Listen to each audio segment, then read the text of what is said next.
safe, my friend. Love you.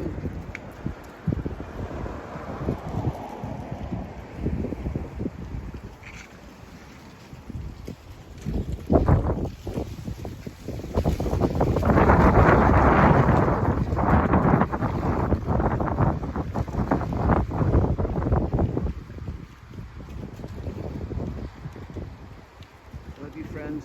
Our beautiful family is up there, right directly in front of the camera, maybe 100 feet below the chemtrail line.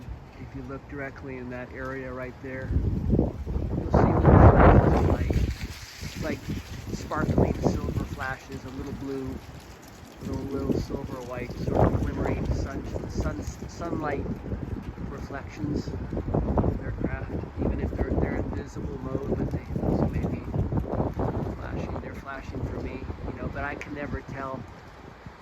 What I see is most people don't see.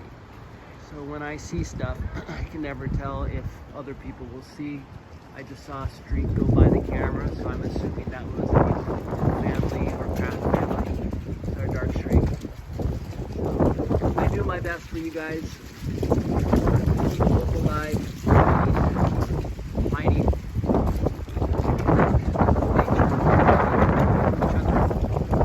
and hold on to our freedom and fight for it and stand up for it. Love you guys, and keep that connection to nature, keep that connection to each other, that spirit inside of yourself, that love. I want the best for us all.